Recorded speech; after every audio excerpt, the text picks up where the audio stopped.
Voici ma nouvelle robe officielle. Et au vu de ces couleurs, j'imagine que vous avez d'ores et déjà deviné dans quel univers merveilleux je vous entraîne aujourd'hui.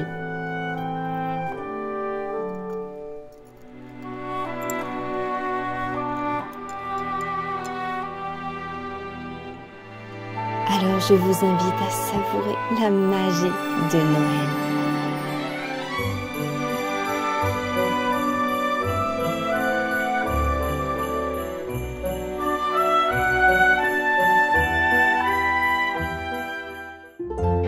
Voici tous les bibelots que j'ai amassés depuis des années.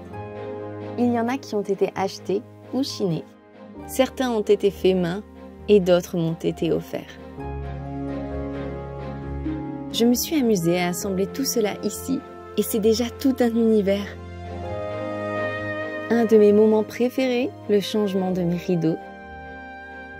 Et pour l'hiver, je tenais absolument à ce que du hou figure dessus.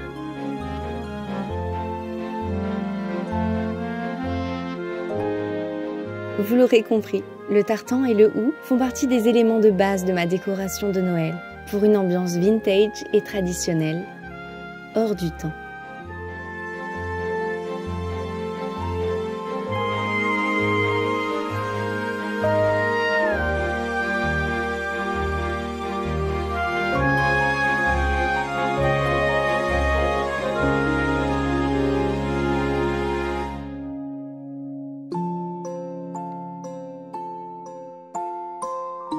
J'apprécie que mon setup de tournage soit un endroit cosy. Et d'autant plus que c'est un des endroits préférés de Tricot. Et pour se mettre dans l'ambiance de Noël, rien de tel qu'un livre empreint de magie. Et cette année encore, mon choix s'est porté sur Jack et la grande aventure du cochon de Noël.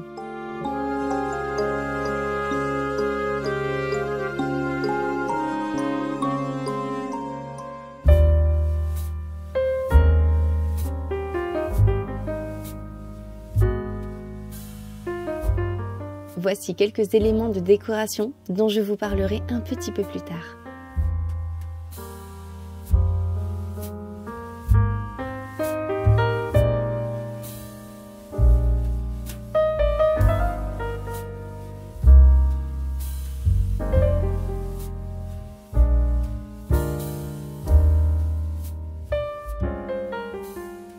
Disséminer des décorations de Noël un petit peu partout dans la maison permet de créer une ambiance singulière et chaleureuse. En général, j'assemble les éléments par thématique de couleurs et je le fais avec mon cœur et mes envies du moment.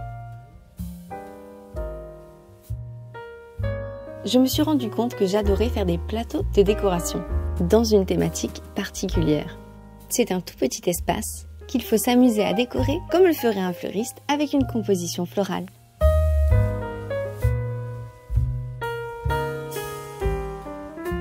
Et celui-ci sera dans le thème du noir, du blanc et du doré.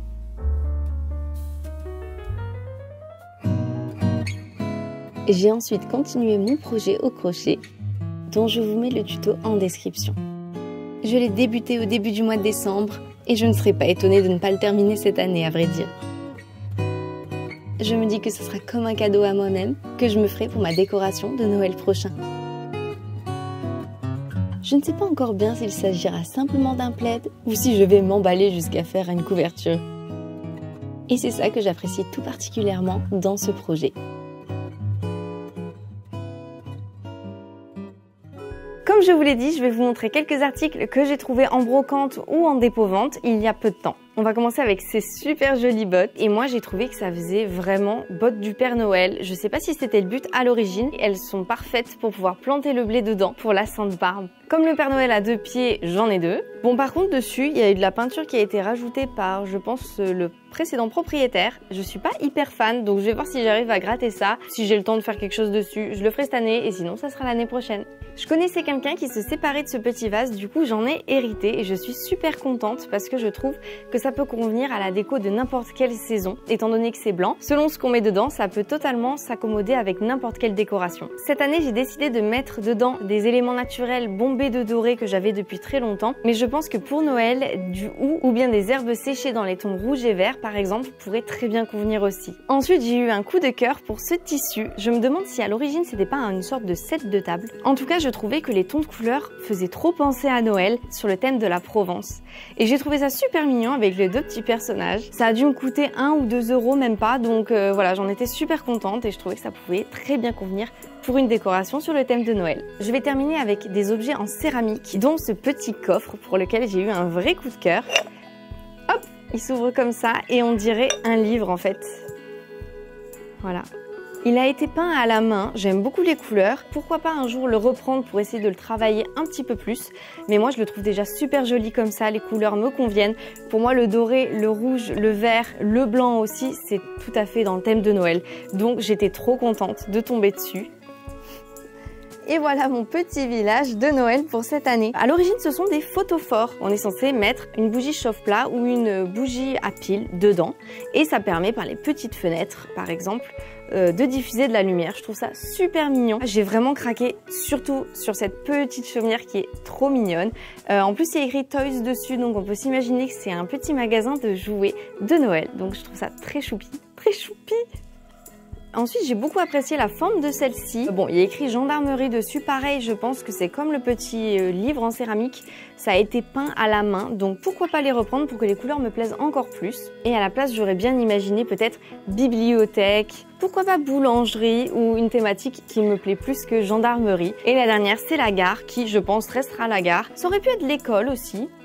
Oh, quoi que ça fait un peu une taverne. Enfin bref, ça peut être plein de choses selon l'imaginaire de chacun. Ça, une école, c'est pas mal. En tout cas, je la trouve très belle aussi parce qu'elle est en pierre, donc ça me fait craquer. Peut-être que c'est ça que je devrais faire sur celle-là. Bon bref, je suis en train de imaginer des trucs là, mais... Ce que je trouve trop mignon sur celle-ci, c'est le petit détail de l'horloge tout en haut et aussi la neige. Ça donne un univers très dans le thème de Noël. Pareil, ça m'a coûté quelques euros pour la totalité, peut-être 4 euros, je suis même pas sûre. Et clairement, ça faisait des années que je cherchais des bibelots en céramique dans le thème des maisons, des maisonnettes. Et donc, les trouver comme ça sans m'y attendre, j'étais juste ravie. Ça va être super joli sous le sapin. Et voilà, c'était mon petit passage brocante de Noël dans cette vidéo. Dans ma décoration, il y a d'autres objets que j'avais eu d'occasion il y a quelques années, mais là, je vous ai parlé de ceux que j'ai récoltés cette année. J'espère que ce petit passage vous aura plu et maintenant, on repart dans l'ambiance de Noël.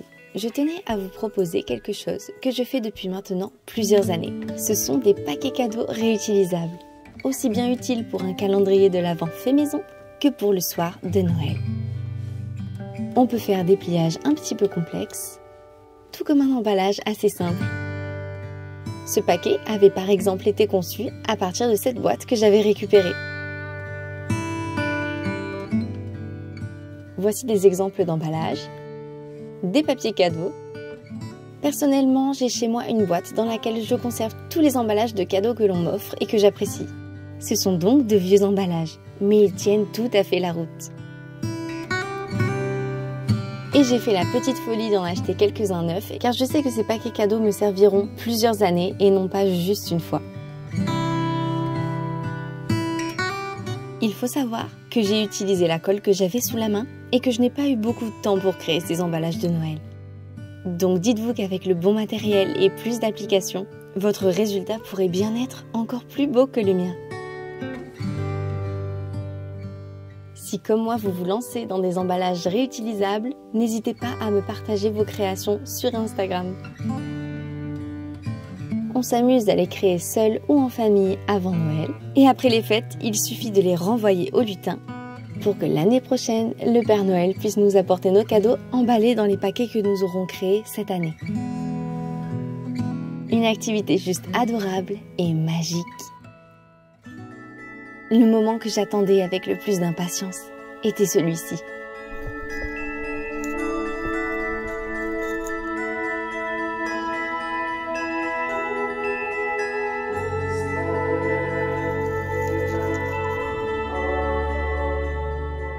Accroché de vieilles décorations qui ont une histoire,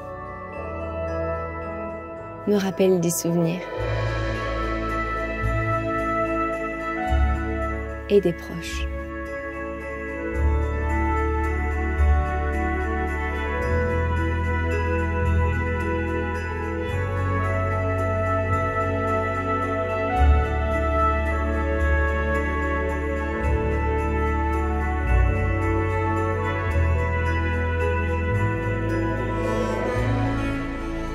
Un village de Noël des plus simples, mais qui suffit à faire rêver.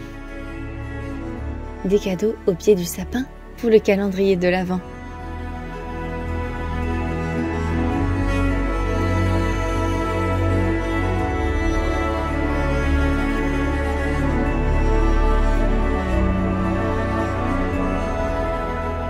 Et voilà une pièce à vivre décorée, prête à accueillir des moments inoubliables pour les fêtes.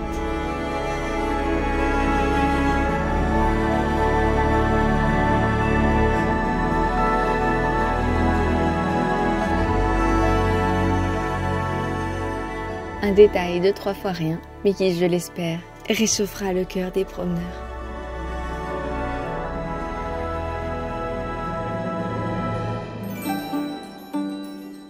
Planter le blé, une tradition que j'ai toujours effectuée. Ce n'est pas grand-chose, mais c'est aussi une attention que l'on peut offrir à nos amis ou à notre famille. Chaque jour, le blé pousse et nous rappelle le temps qui passe d'ici le moment des fêtes.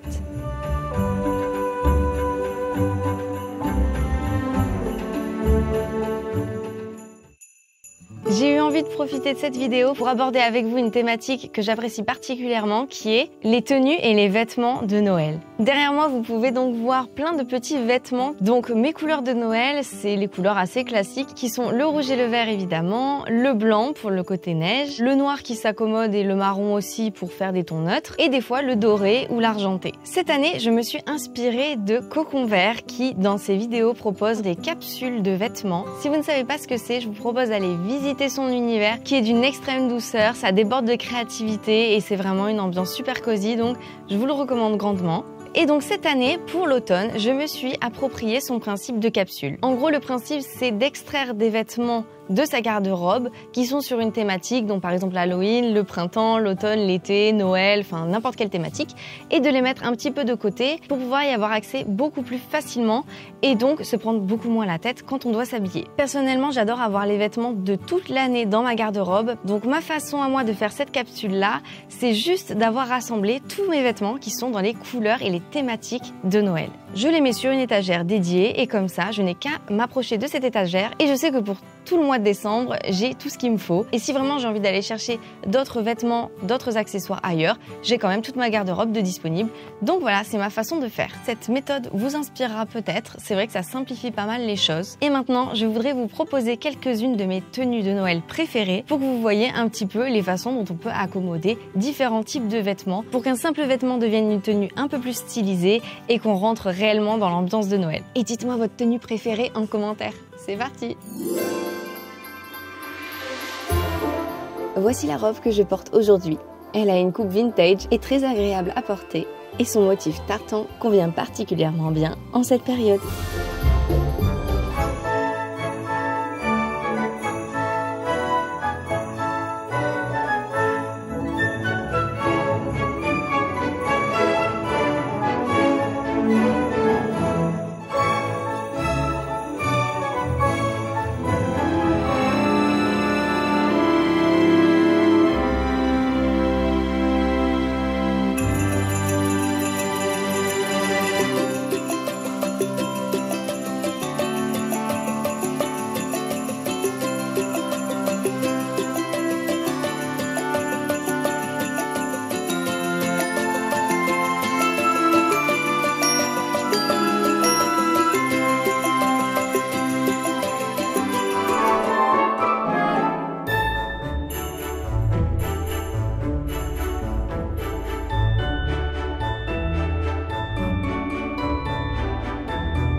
Si vous avez aimé cette séquence autant que moi, je vous conseille d'aller sur mon Instagram ou mon TikTok où vous pourrez trouver tout au long du mois de décembre des tenues de Noël. Chaque année, la visite du marché de Noël est un moment particulier. Et peut-être que comme moi, vous êtes à chaque fois un petit peu déçus de cette ambiance. Alors en promenant, j'essaie toujours d'imaginer le marché de Noël comme il pourrait l'être dans mon univers à moi. avec des articles essentiellement tournés sur le thème de Noël, des jouets en bois pour les enfants, des mugs représentant des lutins ou des reines, des plaids en tartan et des coussins en tapisserie de Noël. Et ce marché devient alors une promenade merveilleuse dans mon imaginaire de Noël. Mais quoi qu'il arrive, toutes ces lumières réchauffent nos villes et nos cœurs pour réveiller notre âme d'enfant à l'approche de Noël.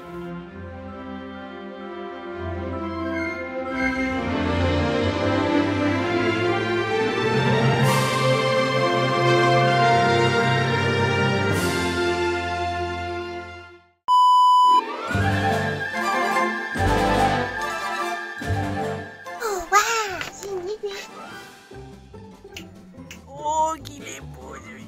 Il est beau, le caniche. Eps. Mais j'y arrive pas parce que tu me mets des coups. Oh pardon. Oh pardon. Attends. T'es prêt?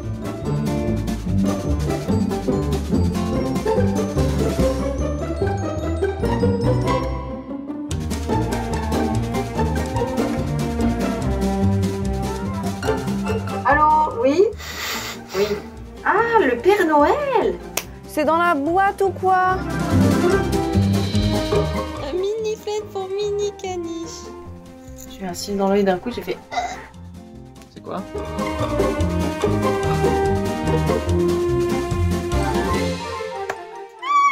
Putain, c'est la première fois que je vois quelqu'un me reposte en story genre ok, je vais la reposter aussi. Et cette réaction a été filmée. Vraiment le cadreur parfait. Comme vous voyez juste derrière moi, il y a plein de vêtements, oui. Plein de vêtements, moult vêtements. Regarde, Zilla, vêtements pleins. Super. Vidéo, pouce, commentaire. Bye. C'est au secours. C'est au secours? C'est au secours. Et lui, c'est chill. Il a sa patte, il est comme ça, il fait... Je suis bien là ou quoi? T'es pas un peu prétentieux avec ta petite patte là? Oh, que t'es beau. Avec son doudou. Jingle bells, jingle bells.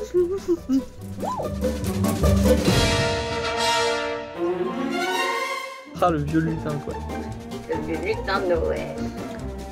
Alors, mon tricot, tu valides ce plaid? S'il te plaît. Oui. Suivez ce tuto, il est vraiment chouette et il est super facile aussi pour tous ceux qui veulent découvrir le crochet. Il faut juste être persévérant parce que c'est très long, mais c'est super bien. Et toi, t'aimes bien aussi? Oui, mon petit bobo. T'es gêné ou pas? Non. Là, tu pourras dire blablabla, je prends un jus de pomme chaud. Ils ont d'autres trucs. Je vais me brûler, non. Je sais pas. Joyeux Noël!